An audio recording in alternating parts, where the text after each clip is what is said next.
Bonsoir. Merci donc de nous donner la parole. Nous sommes venus avec une délégation donc, de personnel du centre hospitalier francilien. Et donc là, je vais faire une intervention au nom de l'intersyndicale. L'intersyndicale CGT Sud Santé et Force ouvrière.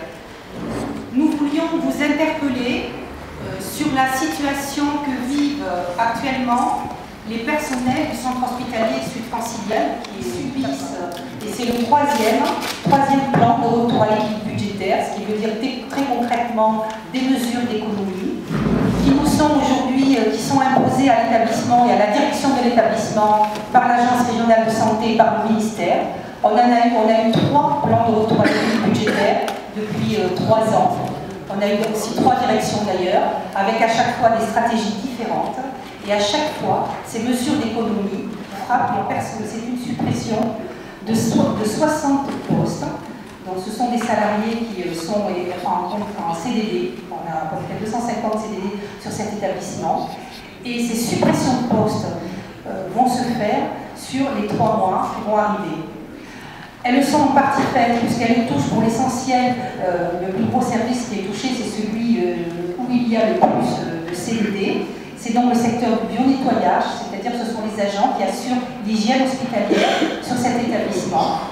On avait 216 agents, aujourd'hui on va en avoir 178, c'est-à-dire que la direction impose des mesures avec une suppression de 42 postes, rien que sur le secteur du bio-nettoyage. Autre secteur touché, c'est le laboratoire, puisqu'il y a une chaîne analytique sur le laboratoire. On a donc des techniciens de labo qui sont déjà partis. C'était des jeunes salariés qui sortaient de formation, qui avaient été aussi recrutés pour l'installation dans le nouveau service, dans ce nouvel hôpital. Et donc ce secteur est touché aussi de façon assez importante.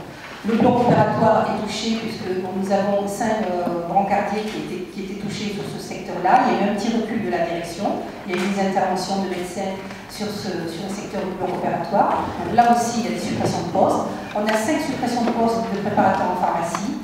Et on a des suppressions de postes de soignants. C'est-à-dire qu'à l'heure actuelle, au centre hospitalier francilien, on a en particulier des aides-soignantes qui se sont vues par contrat. Le problème, c'est que malheureusement, l'ARS et le ministère n'ont aucun pouvoir sur aucun des deux. Vous le savez bien. Le conseil municipal non plus. Donc, je prends bonne note de tout ce que vous avez dit. Le rapport sera fait au président de l'ARS. J'adresserai le compte rendu exact de vos propos.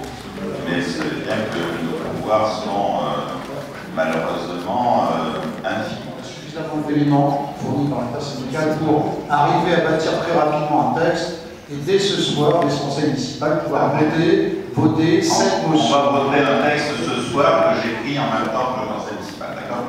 Voilà. Donc vous le soumettez aussi à vous. Oui, tout à l'heure, en plein ça, je le soumettrai.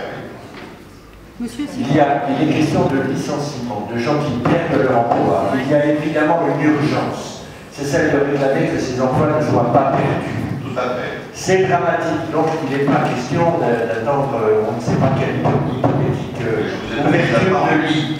En tout cas, personnellement, je ne voterai pas une motion qui ne dirait pas simplement qu'il faut arrêter tout de suite ces suppressions de postes. Deuxièmement, une chose dramatique qu'il faut relever aussi, c'est la surcharge de travail que ça veut dire pour le personnel qui reste. Parce que ça dégrade aussi l'ambiance générale et la qualité des soins.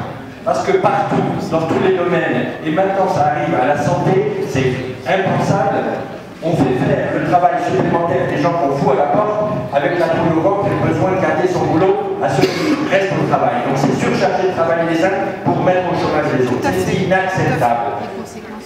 C'est toujours fait et encore plus dans les services publics et la santé. Et donc il faut une motion du Conseil très ferme qui dit non à ces suppressions de postes, dans aucun des postes.